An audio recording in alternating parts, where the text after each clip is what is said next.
ಓಂ ನಮಃ ಶಿವಾಯ. ಸ್ವಾಮಿ ಗುರುಗಜ್ಜು. ನನ್ನೆಲ್ಲ ಪ್ರೀತಿ ವೀಕ್ಷಕರಿಗೆ ಶಿವಾಯಂ ಕನ್ನಡ ಆಧ್ಯಾತ್ಮಿಕ ಚಾನಲ್ಗೆ ಸ್ವಾಗತ. ಸಂಜೆ ಹೊತ್ತಿನಲ್ಲಿ ಈ ಒಂದು ಜಾಗದಲ್ಲಿ ಕೂತ್ಕೋಬಾರದು ಮತ್ತು ಈ ವಸ್ತುಗಳನ್ನು ಬೇರೆಯವರಿಗೆ ಕೊಡಬಾರ್ದು. ಕೊಟ್ಟರೆ ಮನೆಯಲ್ಲಿ ಬಡತನ ಅಥವಾ ದುರಾದೃಷ್ಟ ಬರುವುದು ಖಚಿತ ಮತ್ತು ಮಹಾಲಕ್ಷ್ಮಿ ಅಮ್ಮನ ಕೋಪಕ್ಕೆ ಗುರಿಯಾಗುವುದು ಅಂತ ನಿಶ್ಚಿತ. ಅದ್ರ ಬಗ್ಗೆ ಡೀಟೇಲಾಗಿ ಮಾಹಿತಿ ಕೊಡ್ತೇನೆ. ಅದಕ್ಕಿಂತ ಮುಂಚೆ ಏನು ಮಾಡಬೇಕು, ನನ್ನ ಚಾನಲನ್ನು ನೋಡ್ತಾ ಇದ್ದರೆ ದಯವಿಟ್ಟು ಅಂದರೆ ಸಬ್ಸ್ಕ್ರೈಬ್ ಮಾಡೋದನ್ನು ಮರ್ತಿದ್ದೆ, ದಯವಿಟ್ಟು ಸಬ್ಸ್ಕ್ರೈಬ್ ಮಾಡೋದನ್ನು ಮರಿಬೇಡಿ. ಹಾಗೆಯೇ ಲೈಕ್ ಮಾಡಿ, ಶೇರ್ ಮಾಡಿ. ವಿಡಿಯೋವನ್ನು ಉಪಯುಕ್ತ ಆಧ್ಯಾತ್ಮಿಕಕ್ಕೆ ಜ್ಯೋತಿಷಕ್ಕೆ ಸಂಬಂಧಪಟ್ಟ ಉಪಯುಕ್ತ ಮಾಹಿತಿ ಇರುವಂಥ ವಿಡಿಯೋನ ಹಾಕ್ತಾ ಇರ್ತೇನೆ. ಸಬ್ಸ್ಕ್ರೈಬ್ ಅಂತ ಒತ್ತುವಾಗ ಸೈಡಲ್ಲಿ ಬೆಲ್ ಐಕಾನ್ ಇರುತ್ತೆ, ಅದನ್ನು ಪ್ರೆಸ್ ಮಾಡಿದಾಗ ಆಲ್ ಅಂತ ಬರುತ್ತೆ. ಅದನ್ನು ಪ್ರೆಸ್ ಮಾಡಿದ ಮಾತ್ರ ನನ್ನ ಇಲ್ಲಿ ವಿಡಿಯೋ ನೋಟಿಫಿಕೇಷನ್ ನಿಮಗೆ ಬೇಗ ಸಿಗುವಂಥದ್ದು.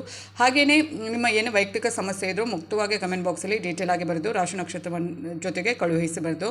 ಹಾಗೆಯೇ ರಾಶಿ ನಕ್ಷತ್ರ ಗೊತ್ತಿಲ್ಲ ಅಂದರೆ ಪರವಾಗಿಲ್ಲ, ಡೇಟ್ ಆಫ್ ಬರ್ತ್ ಗೊತ್ತೇ ಇರುತ್ತೆ, ಅದನ್ನು ಹಾಕಿ ಕಳಿಸಿ. ಬರೆದು ಕಳಿಸು, ಖಂಡಿತವಾಗ್ಲೂ ಉತ್ತರಿಸ್ತೇನೆ. ಪ್ರತಿಯೊಬ್ಬರಿಗೂ ಸೂಕ್ತ ಸುಲಭ ಪರಿಹಾರವನ್ನು ಸೂಚಿಸ್ತೇನೆ. ನಾನು ನಿಮ್ಮ ಜೊತೆ ಯಾವತ್ತೂ ಇರ್ತೇನೆ.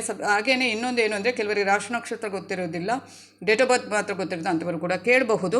ಹಾಗೆಯೇ ಸಮಯದ ಅಭಾವದಿಂದ ಸ್ವಲ್ಪ ಉತ್ತರ ಕೊಡುವಾಗ ಸಮಯ ಆಗ್ಬೋದು, ಆದರೆ ಪ್ರತಿಯೊಬ್ಬರಿಗೂ ಉತ್ತರ ಕೊಡ್ತೇನೆ. ಆದರೆ ಕೆಲವರು ಏನು ಮಾಡಿರ್ತಾರೆ, ಪ್ರತಿ ಸಲ ಹೇಳ್ತಾ ಇರ್ತೇನೆ, ಡೇಟ್ ಆಫ್ ಬರ್ತ್ ಅಥವಾ ಏನು ರಾಶಿ ನಕ್ಷತ್ರವನ್ನು ಮಾತ್ರ ಹಾಕ್ತಾರೆ, ಏನು ಅಂತ ಬರೆಯೋದಿಲ್ಲ. ಅಟ್ಲೀಸ್ಟ್ 2 ಲೈನಲ್ಲಾದರೂ ನಿಮ್ಮ ಒಂದು ಸಮಸ್ಯೆ ಏನು ಅನ್ನೋದನ್ನು ಬರೆದು ಕಳುಹಿಸಿ.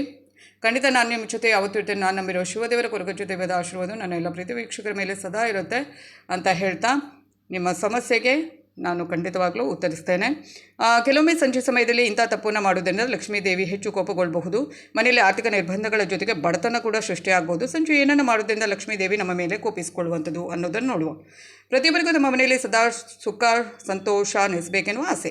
ಆದರೆ ಕೆಲವೊಂದು ತಪ್ಪಿನಿಂದ ಕುಟುಂಬದಲ್ಲಿ ಸುಖ ಸಂತೋಷದ ಬದಲು ದುಃಖ ಸಂಕಷ್ಟಗಳೇ ತುಂಬಿಕೊಂಡಿರುತ್ತದೆ. ಯಾವ ಮನೆಯ ಮೇಲೆ ಲಕ್ಷ್ಮೀದೇವಿ ಅನುಗ್ರಹವಿರುತ್ತೋ ಆ ಮನೆಯಲ್ಲಿ ಸದಾಕಾಲ ಅದೃಷ್ಟ ತುಂಬಿಕೊಂಡಿರುತ್ತದೆ. ಶಾಸ್ತ್ರದಲ್ಲಿ ಕೆಲವೊಂದು ಕೆಲಸಗಳನ್ನು ಸಂಜೆ ಸಮಯದಲ್ಲಿ ಮಾಡಬಾರ್ದು. ಸಂಜೆ ಸಮಯದಲ್ಲಿ ನಾವು ಈ ಕೆಲಸಗಳನ್ನು ಮಾಡೋದನ್ನು ಲಕ್ಷ್ಮೀದೇವಿಯಿಂದ ಶಾಪಕ್ಕೆ ಗುರಿಯಾಗಬಹುದು, ಬಡತನ ಹೆಚ್ಚಾಗಬಹುದು ಅನ್ನುವ ನಂಬಿಕೆ. ಊಟ ಮಾಡದಿರಿ. ಕೆಲವೊಂದು ವಿದ್ವಾಂಸರು ಹೇಳುವ ಪ್ರಕಾರ ಸಂಜೆ ಸಮಯದಲ್ಲಿ ಅಂದರೆ ಗೋಧೂಳಿ ಸಮಯದಲ್ಲಿ ನಾವು ಊಟವನ್ನು ಮಾಡಬಾರ್ದು, ಹಾಗೂ ಈ ಸಮಯದಲ್ಲಿ ಮಲಗಿ ನಿದ್ರೆ ಮಾಡಬಾರ್ದು.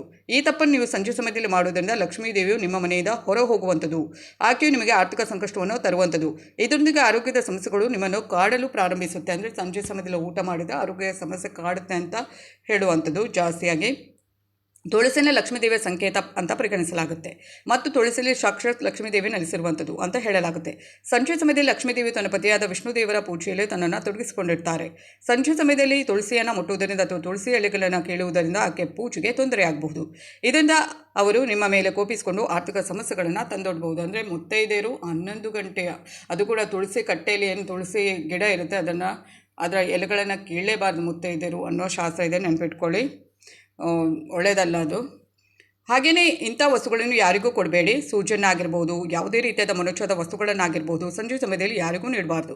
ಈ ತಪ್ಪನ್ನು ಮಾಡುವುದರಿಂದ ನಿಮ್ಮ ಮನೆಯಲ್ಲಿ ನಮ್ಮ ಸಕಾರಾತ್ಮಕ ಶಕ್ತಿಗಳು ಮನೆಯಿಂದ ದೂರ ಹೋಗುತ್ತವೆ, ಹಾಗೂ ನಕಾರಾತ್ಮಕ ಶಕ್ತಿಗಳು ಮನೆಯನ್ನು ಸೇರಿಕೊಂಡು ಮನೆಯ ಶಾಂತಿ ನೆಮ್ಮದಿಯನ್ನು ನಾಶ ಮಾಡುತ್ತೆ. ಸಂಜೆ ಹೊತ್ತಿನಲ್ಲಿ ಮೊಸರು ಆಗಿರ್ಬೋದು, ಉಪ್ಪು ಆಗಿರ್ಬೋದು, ಹಾಲು ಆಗಿರ್ಬೋದು, ಇಂತಹ ವಸ್ತುಗಳಾಗಿರ್ಬೋದು ದಯವಿಟ್ಟು ಕೊಡಲಿಕ್ಕೆ ಹೋಗಬೇಡಿ.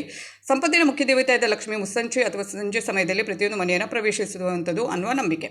ಕೆಲವರಿಗೆ ಒಂದು ಕೆಟ್ಟ ಅಭ್ಯಾಸವಿರುತ್ತೆ, ಅದೇನೆಂದರೆ ಈ ಸಮಯದಲ್ಲಿ ಮನೆಯ ಹೊಸ್ತಿಲಿನ ಮೇಲೆ ಕುಳಿತುಕೊಳ್ಳುವುದು. ಈ ತಪ್ಪು ಯಾವ ವ್ಯಕ್ತಿ ಮನೆಯಲ್ಲಿ ನಡೆಯುತ್ತೋ ಆ ಮನೆಯಲ್ಲಿ ಲಕ್ಷ್ಮೀದೇವಿ ನಿಲ್ಲುವುದಿಲ್ಲ. ಅಂದರೆ ಯಾವತ್ತೂ ಕೂತ್ಕೋಬಾರ್ದು. ಸಂಜೆ ಸಮಯದಲ್ಲಿ ಅಂತಲ್ಲ, ಹೊಸ್ತಿಲಲ್ಲಿ ಕೂತ್ಕೊಳ್ಳಿಕ್ಕೆ ಹೋಗಬೇಡಿ. ಮುತ್ತೈದೆಯರು ಯಾರೇ ಆಗಲಿ.